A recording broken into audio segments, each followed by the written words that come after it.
दोस्तों, आपके अपने YouTube चैनल शुक्ला क्लासेज में हार्दिक अभिनंदन। और आज अपन भारतीय संविधान का अति महत्वपूर्ण भाग 5 पढ़ेंगे और 5 के अंदर संघ सरकार के बारे में बताया गया है। यानी संघ सरकार का वर्णन भाग 5 में किया गया है और अनुच्छेद आते हैं अपने 52 से लेकर और 151 तक, जिसके अंदर भाग 5 को 5 अध्यायों में बांटा गया है। पहला अध्याय नंबर 1 आता है कार्यपालिका, और कार्यपालिका के अनुच्छेद 52 से 78 तक। तो अपना अध्याय 5 अध्यायों को देखेंगे। तो अपना है टॉपिक भाग 5।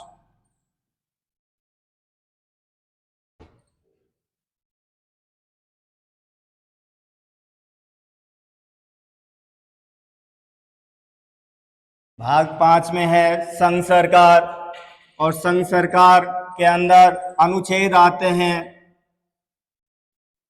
52 से लेकर और 78 151 तक।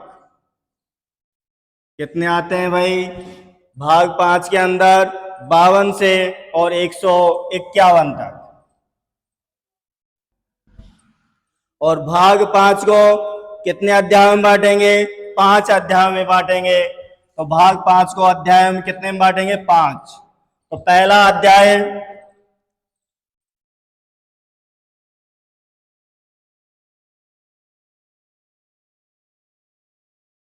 कार्यपालिका,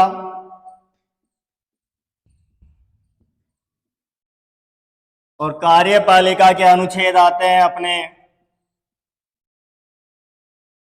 52 से लेकर और 78 तक। इसमें कार्यपालिका का जिक्र किया गया है। तो कार्यपालिका गुरुजी कौन कौन इसमें शामिल होंगे, इस चीज का अपन को पता होना चाहिए कि कौन कौन कार्यपालिका में सम्मिलित होंगे। तो पहले अपन देखते हैं कि कार्यपालिका के अंदर राष्ट्रपति, उपराष्ट्रपति, मंत्री परिषद, प्रधानमंत्री, महान्यायवादी, ये सभी शामिल किए जाते हैं। तो देखते हैं कि नंबर 1 कार्यपालिका के अंदर आता है अपना राष्ट्रपति। दूसरे नंबर पे आता है उपराष्ट्रपति।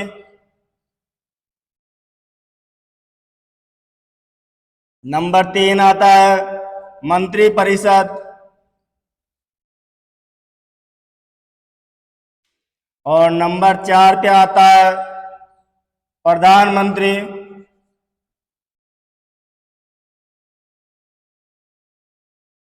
और नंबर 5 पे आता है जो अपना है महान्यायवादी।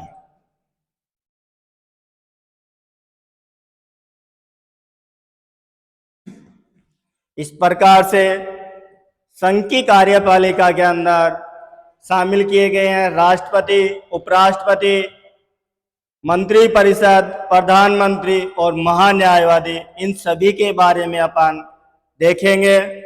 और गुरुजी अपन को ये भी पता होना चाहिए कि कार्यपालिका कितने प्रकार की होती है। तो अपन देखते हैं कि कार्यपालिका 2 प्रकार की होती है। एक होती है वास्तविक कार्यपालिका और दूसरी होती है नाम मात्र की कार्यपालिका। और दोनों का प्रमुख भी अलग अलग होते हैं। तो अपन को पता है कि अपने देश की कार्यपालिका जो नाम मात्र की है उसका प्रमुख राष्ट्रपति होता है, जबकि वास्तविक कार्यपालिका का प्रमुख प्रधानमंत्री होता है।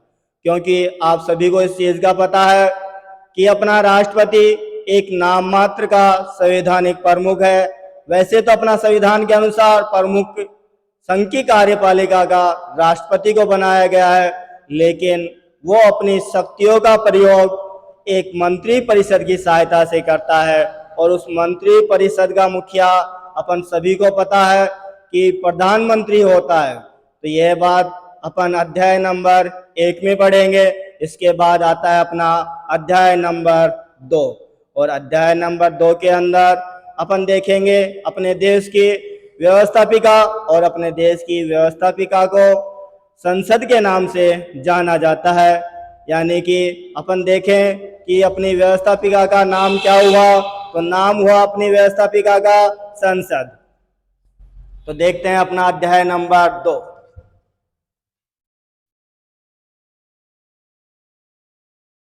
कौन सा अध्याय है? अध्याय नंबर आता है 2, और 2 के अंदर अपने देश की व्यवस्थापिका का नाम क्या बताया अभी? तो व्यवस्थापिका का नाम है संसद।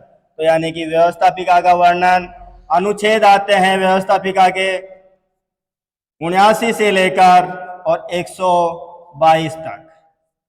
इसके बाद में अपन देखते हैं अध्याय नंबर 3, और अध्याय नंबर 3 में जो अपना भाग 5 है उसका सबसे छोटा अध्याय है, केवल एक अनुच्छेद आता है, और वो आता है अपना 123। और 123 के अंदर अध्यादेश की शक्ति प्रदान की गई है, और यह अध्यादेश कौन जारी करेगा? यह केवल राष्ट्रपति जारी करेगा। और राष्ट्रपति कब जारी करेगा अध्यादेश? जब अपने संसद सत्र में नहीं हो, जब जाकर उस समय अपने देश को किसी आवश्यक कानून की जरूरत हो, तो उस समय राष्ट्रपति अध्यादेश के माध्यम से अपना कानून का रूप दे सकता है। अध्यादेश भी जब तक सक्रिय रहेगा तब तक संसद का सत्र नहीं हो जाता है, और जब संसद का सत्र हो जाता है तो उस अध्यादेश को पारित किया जाता है। यदि पारित नहीं होता है और संसद का सत्र स्टार्ट हो गया है तो अध्यादेश 7 सप्ताह के अंदर समाप्त हो जाता है।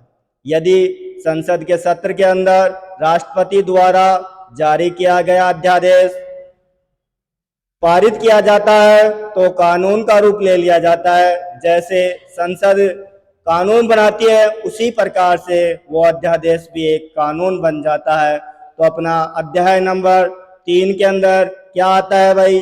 तो दोस्तों अध्याय नंबर 3 के अंदर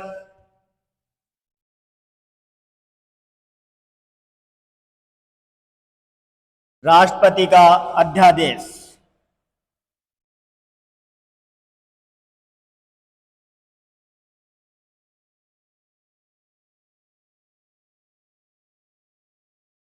ये अध्यादेश अनुच्छेद है इसका, और अनुच्छेद नंबर आता है 123।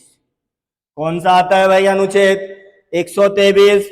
और इसमें क्या कहा गया है कि राष्ट्रपति अध्यादेश जारी कर सकता है।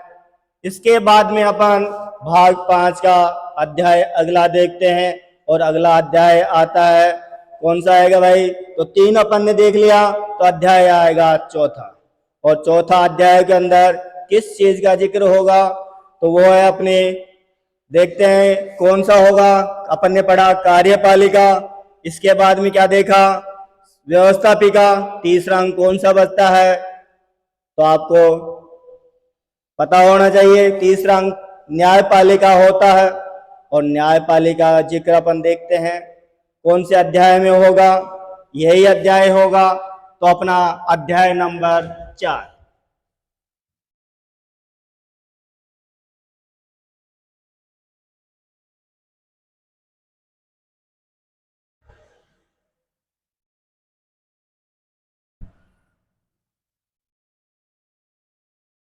न्यायपालिका। और न्यायपालिका के अंदर अनुच्छेद आता है अपना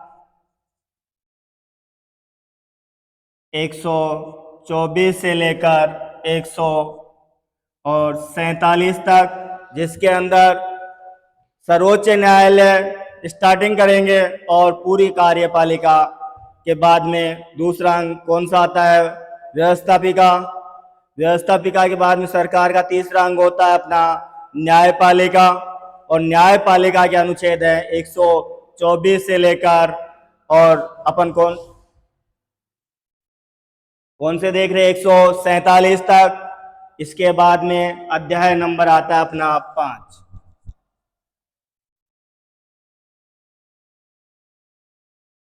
और अध्याय नंबर 5 के अंदर कैग का वर्णन किया गया है। कैग को बोले कंट्रोल ऑडिटर ऑफ जनरल, यानी कि भारत का जो महालेखा परीक्षक होता है नियंत्रक एवं महालेखा परीक्षक।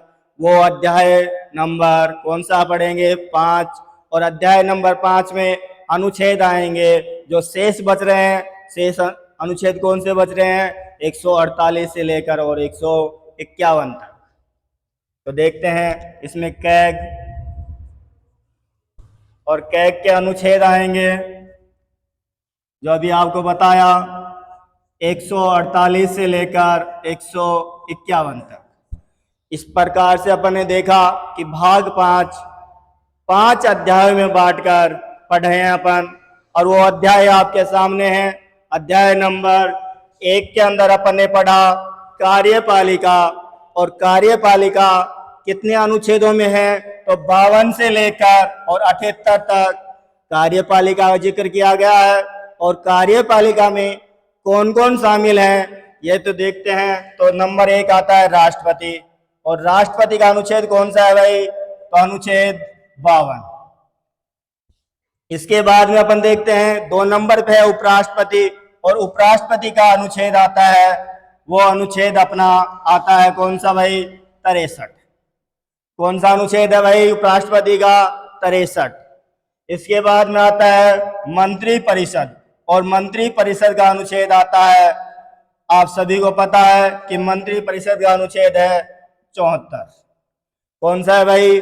74 है। इसके बाद में अपन देख रहे हैं 4 नंबर पे, और 4 नंबर पे अपन ने क्या देखा? प्रधानमंत्री, और प्रधानमंत्री का अनुच्छेद 75 आता है, क्योंकि 75 में कहा गया है कि प्रधानमंत्री की नियुक्ति राष्ट्रपति करेगा। कौन करेगा भाई? राष्ट्रपति करेगा। यदि 75 को उपभागों में बांटकर पढ़ेंगे तो इसका 75(1) के अंदर जिक्र होगा कि प्रधानमंत्री की नियुक्ति कौन करेगा? राष्ट्रपति। तो प्रधानमंत्री का अनुच्छेद कौन सा बना भाई अपना? अनुच्छेद 75 में 1। इसके बाद में अपन देख रहे हैं 5 नंबर पे पढ़ रहे हैं महान्यायवादी, और महान्यायवादी की नियुक्ति भी अनुच्छेद 76 में कहा गया है कि राष्ट्रपति के द्वारा महान्यायवादी की नियुक्ति की जाएगी। तो महान्यायवादी का अनुच्छेद कौन सा हुआ भाई? तो अनुच्छेद होता है अपना 76। इस प्रकार से अध्याय नंबर 1 में कार्यपालिका का जिक्र अपन ने देख लिया। इसके बाद अध्याय नंबर 2 आता है, और अध्याय नंबर 2 में क्या है? व्यवस्थापिका। और अध्याय नंबर 3 में क्या है? तो आपके सामने अध्याय नंबर 3 है, जो अध्यादेश जारी करने की शक्ति अनुच्छेद 123 के माध्यम से राष्ट्रपति को प्रदान की गई है।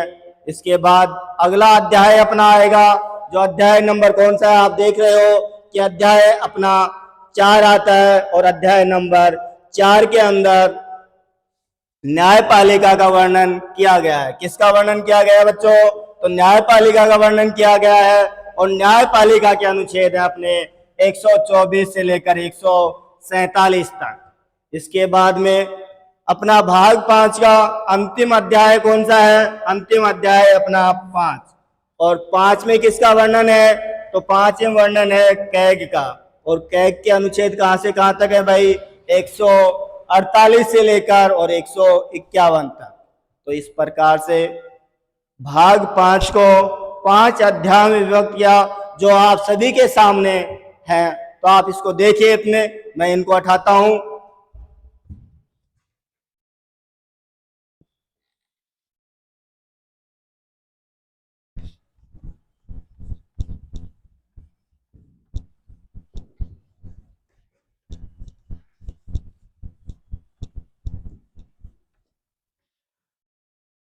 तो अपन देखते हैं अपने अध्याय नंबर 1, जिसके अंदर अनुच्छेद 52 से और 78 तक पढ़ेंगे। तो अपन एक एक अनुच्छेद क्रम वाइज देखते हैं। जो अपन स्टार्टिंग करते हैं अनुच्छेद 52, और अनुच्छेद 52 में कहा गया है कि एक क्या होगा? राष्ट्रपति। अभी अपन ने देखा कि कार्यपालिका के अंदर राष्ट्रपति का अनुच्छेद लिखा 52, और 52 के अंदर अपन देखेंगे अनुच्छेद कौन सा आता है भाई? तो अनुच्छेद आता है 52, और 52 के अंदर कहा गया है कि एक राष्ट्रपति होगा।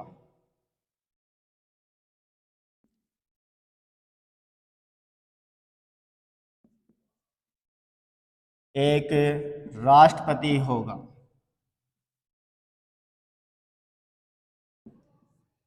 परीक्षाओं में सीधा क्वेश्चन उठता है कि अनुच्छेद 52 में किसका वर्णन किया गया है? तो अनुच्छेद 52 के अंदर स्पष्ट है कि एक राष्ट्रपति होगा। इसके बाद में अनुच्छेद आता है अपना 53, और 53 के माध्यम से जो राष्ट्रपति की कार्यपालिका शक्ति के बारे में बताया गया है, यानी कि अनुच्छेद 53 में कहा गया है कि संघ की कार्यपालिका शक्ति राष्ट्रपति में निहित होगी। कौन सी शक्ति होगी भाई? संघ की कार्यपालिका शक्ति अनुच्छेद 53 में वर्णन किया गया है। तो अनुच्छेद कौन सा आता है भाई? तो अनुच्छेद अपना 53 है, और अनुच्छेद 53 के अंदर किसका जिक्र किया गया है? कार्यपालिका शक्ति। और कार्यपालिका शक्ति किसकी होगी? संघ की होगी। तो संघ की कार्यपालिका शक्ति किसमें निहित होगी? अभी आपने जो बताया कि संघ की कार्यपालिका शक्ति राष्ट्रपति में निहित होगी। किसमें होगी? राष्ट्रपति में।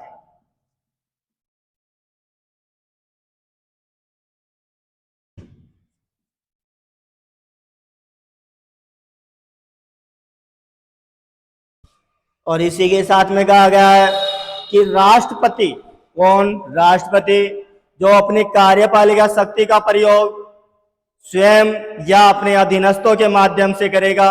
और अधीनस्थों में कहा गया है कि कार्यपालिका जो प्रमुख है राष्ट्रपति, वो उस मंत्री परिषद की सहायता से अपनी शक्ति का प्रयोग करेगा। इसके बाद में देखते हैं अपन अध्याय नंबर 54। अध्याय नहीं, अनुच्छेद आएगा, अध्याय नहीं आएगा। अध्याय तो अपना कौन सा चल रहा है? पहला चल रहा है, और उसका अनुच्छेद आता है 54। कौन सा अनुच्छेद है भाई? अनुच्छेद है अपना 54। और 54 के अंदर क्या बताया गया है? राष्ट्रपति का निर्वाचन या निर्वाचक मंडल। क्या है भाई? राष्ट्रपति का निर्वाचक मंडल। इसकी जगह, निर्वाचक मंडल की जगह, यदि क्वेश्चन आता है कि राष्ट्रपति का निर्वाचन किस अनुच्छेद में बताया गया है, तो राष्ट्रपति का निर्वाचन अनुच्छेद 54 में ही होगा। और 54 में कहा गया है कि राष्ट्रपति के निर्वाचन के लिए एक निर्वाचक मंडल होगा, और उसमें कौन कौन शामिल होंगे इसका भी अपन को पता होना चाहिए। और इसमें भाग लेने वाले ही निर्वाचक मंडल में होंगे। और राष्ट्रपति के चुनाव में कौन भाग लेते हैं? तो इनमें भाग लेने वाले सदस्य हैं संसद के दोनों सदनों के निर्वाचित सदस्य, और साथ में ही राज्यसभा के निर्वाचित सदस्य। कौन कौन से हुए? एक तरफ तो हो गए संसद के दोनों सदनों के निर्वाचित सदस्य, दोनों सदन बोले। एक तो होगा लोकसभा, दूसरा कौन सा है? राज्यसभा है अपना। तो इनके निर्वाचित सदस्य होंगे, ना कि मनोनीत। इसी के साथ में देखें कि राष्ट्रपति के निर्वाचन में इसके साथ और कौन भाग लेता है? क्या अकेले संसद के सदस्य भाग लेते हैं? नहीं, तो अपने राज्य विधानमंडलों के सदस्य भी भाग लेते हैं। लेकिन राज्य विधानमंडल का केवल एक सदन, जो अपना निम्न सदन है, और निम्न सदन कौन सा है? निम्न सदन है अपना विधानसभा। और विधानसभा के भी निर्वाचित सदस्य ही राष्ट्रपति के चुनाव में भाग लेते हैं। ये तो थी मूल संविधान में कहानी। लेकिन 70वां संविधान संशोधन हुआ। कौन सा संविधान संशोधन? 70। और 70वें संविधान संशोधन के तहत 2 केंद्र शासित प्रदेशों को राष्ट्रपति के निर्वाचक मंडल में शामिल किया जाता है। और कौन कौन से है केंद्र शासित प्रदेश? तो पहला है अपना दिल्ली, और दूसरा आता है कौन सा? पुदुचेरी। तो इस प्रकार से राष्ट्रपति के निर्वाचक मंडल में शामिल हैं। तो देखते हैं कौन कौन शामिल है, अभी बताया आपको। तो नंबर 1 आता है संसद के दोनों सदनों के निर्वाचित सदस्य। कौन से सदस्य भाई? तो सदस्य होंगे निर्वाचित सदस्य। इसके बाद में अगला बताया आपको 2 नंबर पर, और वो है राज्य विधानसभाओं के। किसके भाई? राज्यों के विधानसभाओं के।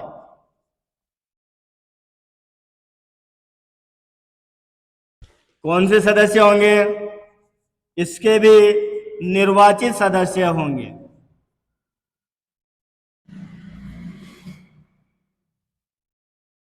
इसके बाद अभी अपन ने जिक्र किया कि 2 केंद्र शासित प्रदेश हैं। कौन कौन से हैं? तो 2 केंद्र शासित प्रदेश आते हैं, दिल्ली और पुदुचेरी। तीसरा नंबर पे आते हैं, जो आते हैं दिल्ली और पुदुचेरी की विधानसभाओं के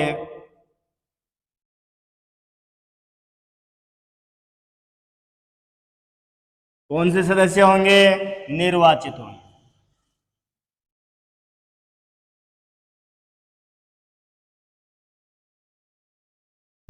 इनको कब जोड़ा गया? अभी जिक्र किया गया। कौन सा संविधान संशोधन होता है? और संविधान संशोधन होता है अपना 76वां संविधान संशोधन।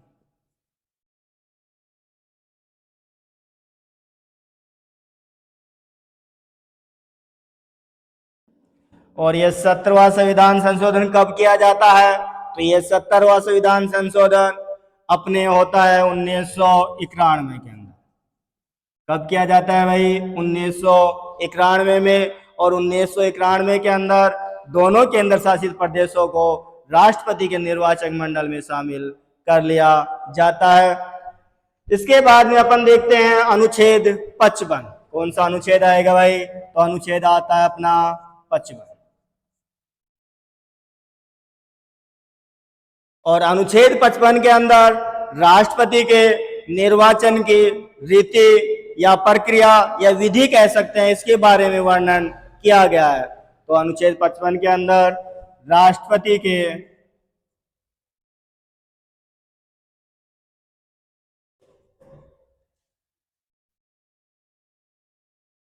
निर्वाचन की रीति, किस प्रकार से राष्ट्रपति का निर्वाचन होगा, इसके बारे में अनुच्छेद 55 में बताया गया है। और अनुच्छेद 55 के अंदर राष्ट्रपति की निर्वाचन की क्या बताया गया है? रीति।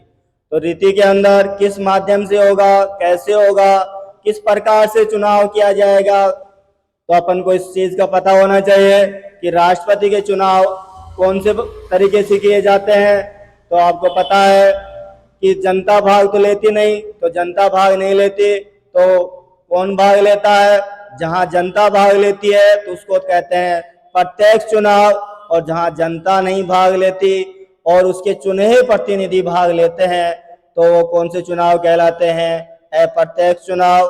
तो अपने राष्ट्रपति के चुनाव अप्रत्यक्ष चुनाव प्रणाली के द्वारा किया जाता है। किस प्रकार से किया जाता है राष्ट्रपति का चुनाव? तो राष्ट्रपति का चुनाव होगा अप्रत्यक्ष। किस प्रकार से होगा भाई? अप्रत्यक्ष।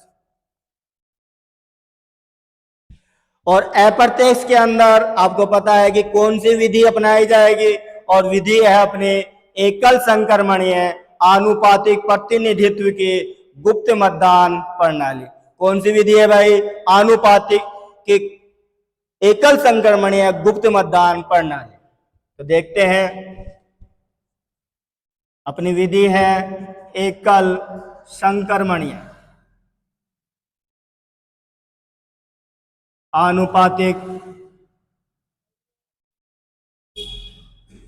प्रतिनिधित्व की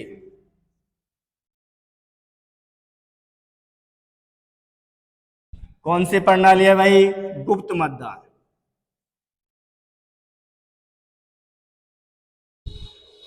कौन सी बात की अपन ने? एकल संक्रमणीय आनुपातिक प्रतिनिधित्व की कौन सी प्रणाली? गुप्त मतदान। तो गुप्त मतदान आपको पता है कि किस व्यक्ति को मतदान करना है, यह अपन खुले में नहीं कह सकते कि मैं इस व्यक्ति को मतदान कर रहा हूं। और गुप्त रूप से मत डाला जाता है। और राष्ट्रपति के जो मत डाले जाते हैं वो जैसे वरीयता क्रम होता है, तो वरीयता क्रम कैसे होता है, जैसे किसी को पहला नंबर देना है, दूसरा नंबर देना है, तीसरा नंबर देना है, यानी वरीयता होगी। वरीयता क्रम के आधार पर ही राष्ट्रपति को मत का प्रयोग किया जाता है। किस आधार पर किया जाता है राष्ट्रपति का मतदान? वरीयता क्रम में। तो अपन इसको एक बार मिटा रहा हूं, देखिए।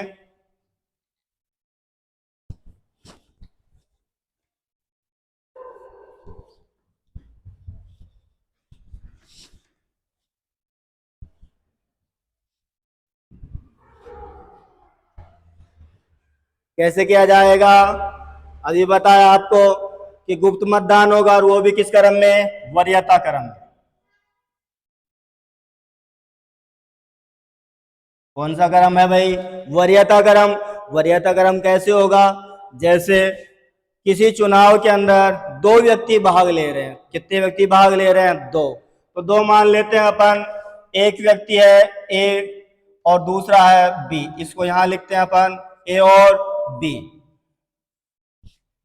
तो अपन देखेंगे कि पहली वरीयता किसको देना है। जैसे आप में से ही कोई व्यक्ति जाता है, मान लेते हैं कि आप मतदान का प्रयोग कर रहे हो और आपकी इच्छा है कि मैं तो पहले व्यक्ति को पहले क्रम पे लाऊंगा राष्ट्रपति बनाने के लिए, यानी कि आपको कहा जाए कि राष्ट्रपति सबसे पहले कौन बनना चाहिए, किसको आप बनाना चाहोगे। तो आपकी इच्छा है, पहले नंबर पे आपने कह दिया कि मैं तो एक नंबर को बी को एक नंबर दिया हूं, यानी कौन सा नंबर? पहले नंबर पे आप किसको चुना है? बी को।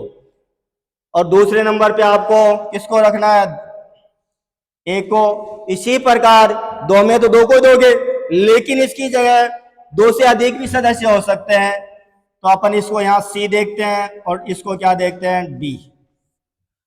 जब देखते हैं कि किस आधार पर अपन बी को तो एक नंबर दिया, ए को दिया दो नंबर, और सी को दे देते हैं अपन चार, और डी को कितने दिए? तीन नंबर। यानी कि पहले नंबर पर आपकी इच्छा किसको दी? तो गुरुजी मैंने तो बी को चुना है पहले नंबर पर। दूसरे पे कौन आएगा? यदि बी को फर्स्ट बार में राष्ट्रपति एक न्यूनतम कोटा निश्चित होता है कि जब तक न्यूनतम कोटा नहीं ले पाता है राष्ट्रपति, चुनाव विजय हो तो घोषित नहीं किया जाएगा। क्यों नहीं किया जाएगा गुरुजी? अपन तो देखते हैं जैसे अपने चुनाव होते हैं, प्रत्यक्ष चुनाव किया जाता है, ग्राम पंचायत के चुनाव, और छोटे से स्तर पर अपन देखते हैं कि जिसको ज्यादा वोट मिलते हैं वो ही बनता है, चाहे वार्ड पंच हो, चाहे सरपंच हो, और चाहे अपने विधायकों की चुनाव हो, चाहे सांसदों की चुनाव हो। तो वो कौन सी विधि से करते हैं? प्रत्यक्ष चुनाव होता है, और उसके अंदर जो ज्यादा बहुमत मत लाएगा वही क्या बनेगा? सदस्य बनेगा।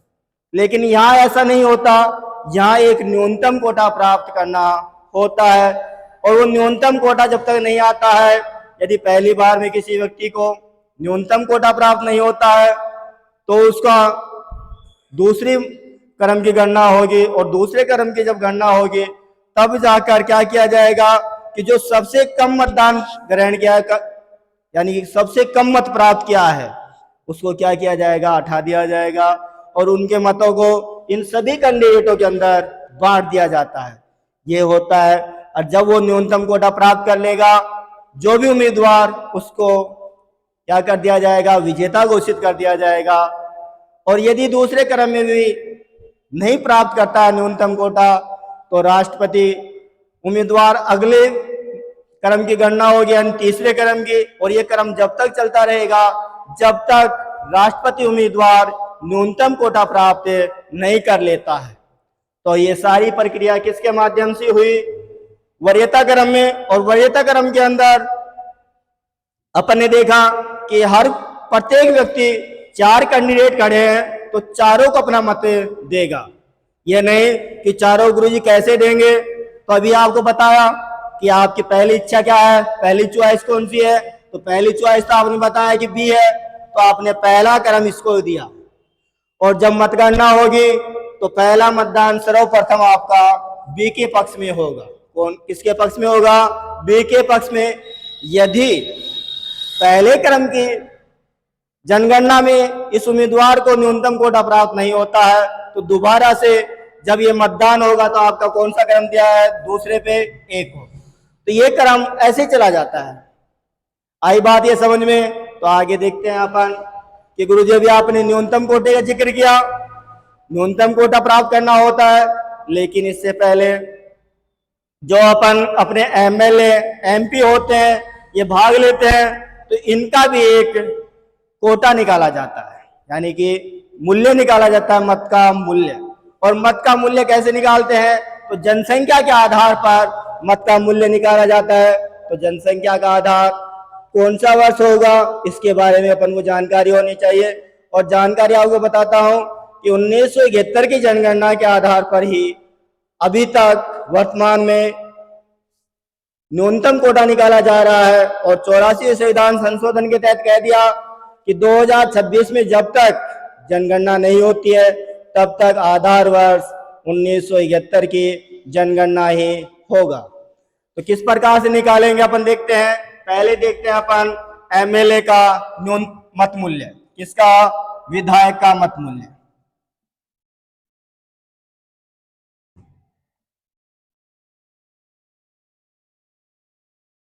और विधायक का मत मूल्य कैसे निकालेंगे, तो अपन देखते हैं कि पहले तो संबंधित जो राज्य है उसकी कुल जनसंख्या, यानी कि राज्य की जनसंख्या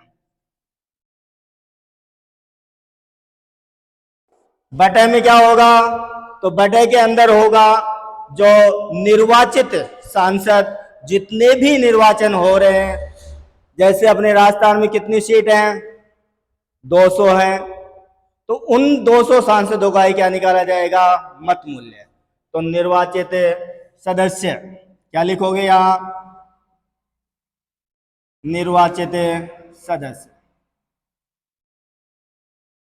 गुरुजी ये तो हो गया, लेकिन इसके आगे क्या होगा, इसके अंदर बताया गया है कि भाग देना है कितने का, 1000 का। कितने का भाग देना है भाई, इसका भाग होगा 1000। इसको वहां नहीं दिख रहा तो आप यहां देख सकते हैं कि विधायक का मत मूल्य क्या है, संबंधित राज्य की जनसंख्या। क्या है भाई, संबंधित राज्य की जनसंख्या।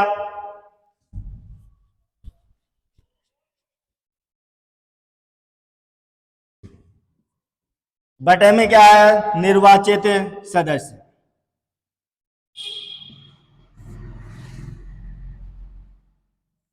भाग क्या बताया, 1000।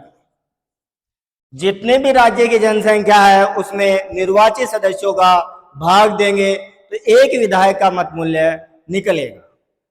इसके बाद में यदि इस 1000 का भाग ना देकर भाग में दिक्कत आती है तो अपन इसको भाग की जगह गुणा भी लिख सकते हैं, यानी कि जब अपन इस संख्या को बदलते हैं गुणा के अंदर तो कैसे बदलोगे, इसको यहां देख लीजिए। जैसे कुल जनसंख्या है, राज्य की कुल जनसंख्या,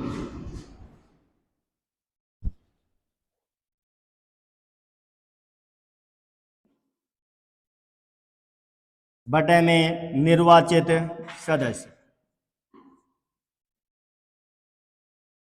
कौन से सदस्य, निर्वाचित, गुणा 1/1000 हो जाएगा।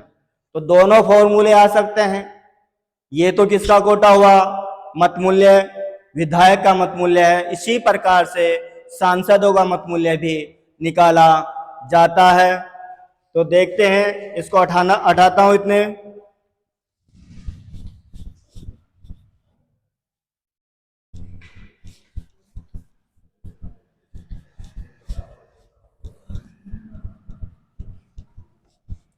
जब अपन ने देखा कि विधायक का मत मूल्य कैसे निकाला, उसी प्रकार से सांसद का मत मूल्य भी निकाला जाता है, यानी ये संसद सदस्य को क्या बोलते हैं, सांसद।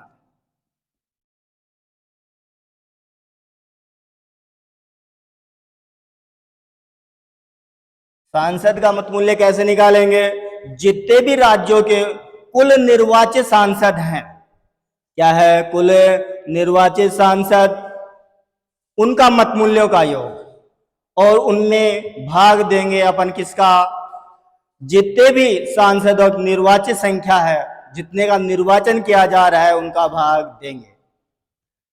तो क्या लिखेंगे?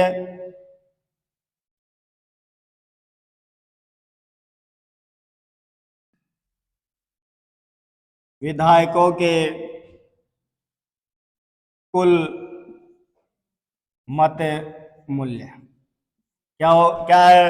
विधायकों के जो कुल मत मूल्य आया है उसके अंदर भाग देंगे निर्वाचित सांसद।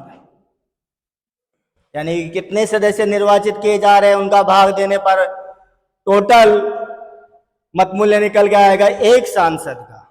तो इसके बाद में अपन देखेंगे अनुच्छेद आता है अपना 56, और अनुच्छेद 56 में क्या बताया गया है? आप सभी को पता है कि अनुच्छेद 56 में राष्ट्रपति का कार्यकाल है। क्या है भाई? राष्ट्रपति का कार्यकाल, अनुच्छेद नंबर 56।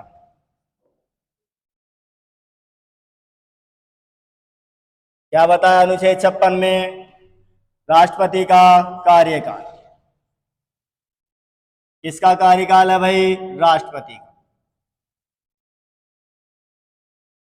राष्ट्रपति का कार्यकाल कितना होता है? आप सभी को पता है कि 5 वर्ष होता है। कितना होता है भाई? 5 वर्ष।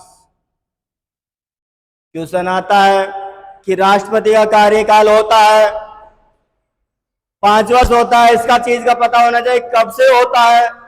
चुनाव जब से जीता है, चुनाव हुए जब से मानेंगे, या जिस दिन उसने शपथ ग्रहण की है उसको मानेंगे। तो क्वेश्चन में जब भी एक क्वेश्चन आता है तो यह ध्यान रखना है कि राष्ट्रपति का कार्यकाल शपथ ग्रहण से 5 वर्ष होगा।